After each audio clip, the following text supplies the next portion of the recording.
जब उसकी फौज एक छोटी झड़प में हार गई तो उसने अपने ही सिपाहियों को सजा देने के लिए डेसिमेशन का तरीका अपनाया, यानी हर 10 में से एक सिपाही को उसके अपने साथियों के हाथों कत्ल करवा दिया ताकि फौज में मौत का डर पैदा हो जाए।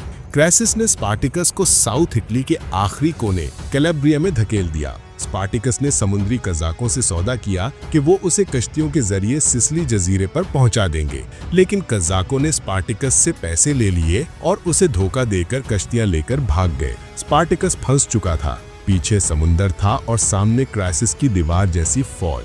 71 कबल मसीह में आखिरी मार्का हुआ। स्पार्टिकस जानता था कि ये उसकी आखिरी जंग है।